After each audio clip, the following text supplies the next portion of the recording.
क्या आप अपने वैवाहिक जीवन को लेकर के परेशान हैं या फिर आप विवाह के योग्य हैं और विवाह के लिए प्रयत्नशील हैं, उसके बाद भी कई बार विवाह के योग बनते हैं और फिर बिगड़ जाते हैं, यानी विवाह तय नहीं हो पा रहा है, या फिर कहीं ना कहीं आपके अंदर अत्यधिक गुस्सा, चिड़चिड़ापन ये स्वभाव बना हुआ है? जी हाँ, क्या ये सब कारण मंगल दोष के तो नहीं है? जी हाँ, आज की इस वीडियो में हम बात करते हैं मंगल दोष पर और मंगल दोष से बचने के जो सबसे उत्तम और 100% जो उपयोग किए हुए, जो कहीं न कहीं प्रयोग किए हुए उपाय हैं, उन्हीं को लेकर के आज के इस वीडियो में आप सबके सामने प्रस्तुत करूंगा। जी हाँ, आप देख रहे हैं हमारे इस चैनल पीटी रामरतन तिवारी को। अगर आपकी दिलचस्पी ज्योतिष से संबंधित वीडियो में है, आप मुहूर्त देखना पसंद करते हैं या फिर भारतीय संस्कृति के 16 संस्कार और उनसे संबंधित पूजा पाठ आदि के वीडियो देखना पसंद करते हैं, तो इस चैनल पर बने रहें, इस चैनल को सब्सक्राइब भी कर लें। बात करते हैं मंगल दोष को लेकर के। यद्यपि कुंडली में बहुत तरीके से गहन अध्ययन करने के पश्चात मंगल दोष को कई भागों में बांट दिया गया है कि मंगल दोष किस प्रकार से शुभाशुभ परिणाम देने वाला होगा, लेकिन सामान्यतः लग्न चक्र में, लग्न भाव में चतुर्थ, सप्तम, अष्टम और द्वादश भाव में मंगल के होने पर मांगलिक योग का निर्माण हो जाता है। वहीं पर चंद्र कुंडली में इन्हीं भाव में, यानी लग्न में, चतुर्थ में, सप्तम में, अष्टम में और द्वादश भाव में मंगल होने पर आंशिक मांगलिक योग का निर्माण हो जाता है।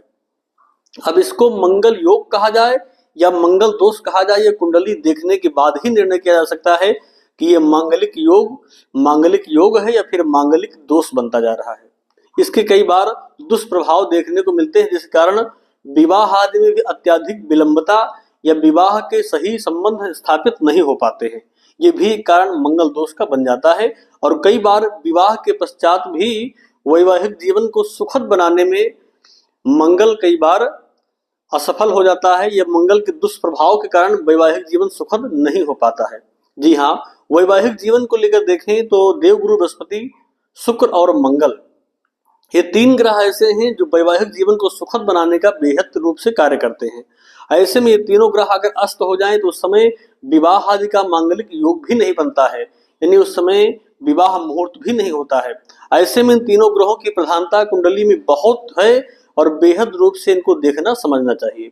मुख्य रूप से आज के इस वीडियो में हम आपको बता रहे हैं, अगर आपकी कुंडली में मांगलिक योग मंगल दोष है, उससे आप प्रभावित हैं, परेशान हैं कहीं ना कहीं, तो ये ऐसे उपाय हैं जो निश्चित तौर पर कार्य करते हैं और 100% आपके लिए कल्याणकारी है। उपाय क्या है? देखिए, सबसे पहला मैं उपाय बता रहा हूं कि तांबे के सिक्के ले लीजिए आप। कितने सिक्के? 3 सिक्के। इन 3 सिक्कों को लेकर के 3 मंगलवार तक शुक्ल पक्ष से शुरुआत करिए। किसी भी शुक्ल पक्ष के जो प्रथम मंगलवार आएगा उसमें से एक सिक्के को पहले अपने सिर से उतारिए और बहते हुए जल में प्रवाहित कर दीजिए। इसी क्रम से 2 और मंगलवार को करिए, यानी 3 मंगलवार में 3 सिक्कों को, एक सिक्कों को अपने सिर से बाहर करके बहते हुए जल में प्रवाहित कर दीजिए। ये पहला उपाय है। दूसरा उपाय क्या है? 1 मुट्ठी लाल मसूर, इसको जो है 3 मंगलवार तक आप जो है लगातार कहीं भी साफ जगह पर या नदी आदि के किनारे भी जमीन में खोद करके गाड़ दीजिए। 3 मंगलवार तक यह प्रयोग आपको करना चाहिए। अगर आप इन विषयों से परेशान हैं, मंगल योग या मंगल दोष से परेशान हैं, वहीं पर आपको चाहिए कि आप चाहें तो ओम अंग अंगारकाय नमः, ओम भौमाय नमः, इस मंत्र का भी आप जप कर सकते हैं। चाहे ओम भौमाय नमः जपिए, चाहे ओम अंग अंगारकाय नमः जपिए, इस मंत्र का भी जप करिए और एक बार कम से कम खैर की लकड़ी से इसका 108 हवन भी कर लीजिए। यह प्रयोग करिए। और उसके पश्चात एक बेहद प्रयोग किया हुआ भी एक प्रयोग है, भगवान शिव की आराधना करना। कैसे करना? तो 45 दिनों तक लगातार भगवान शिव की आराधना एक समय आप स्थापित कर लीजिए कि आप शाम को करेंगे या सुबह करेंगे। जिस समय को आप निर्धारित कर लीजिए उसी समय निरंतर 45 दिनों तक भगवान शिव जी की आराधना, शिवालय में जाइए। उसके पश्चात शिव जी का जल के द्वारा अभिषेक करिए, गंगा जल से अभिषेक करिए। उसके पश्चात अभिषेक यानी स्नान कराइए। उसके पश्चात उनका पूजन करिए। धूप, दीप, नैवेद्य, रोली, चंदन, हल्दी आदि चढ़ा दीजिए। उसके पश्चात आप 21 बेलपत्र नित्य चढ़ाइए 45 दिनों तक। और उसके पश्चात धूप दीप आरती करते हुए अपने घर चले आइए और ये कामना करिए कि भगवान शिव मांगलिक योग को नष्ट करें और उस मंगल की अनुकूलता आपको प्राप्त हो, प्रतिकूलता उनकी समाप्त हो। तो ये प्रयोग भी कई लोगों के ऊपर आजमाया गया है, उन्होंने श्रद्धा भक्ति के साथ इसको किया है और उन्हें लाभ भी प्राप्त होता दिखाई पड़ा है। तो इसको कर सकते हैं।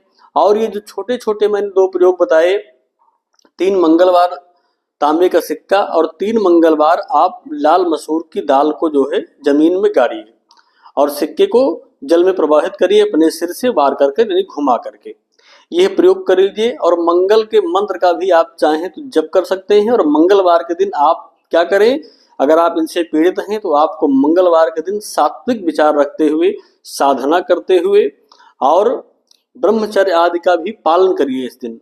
और हनुमान जी की जितनी हो सके आराधना उपासना करिए।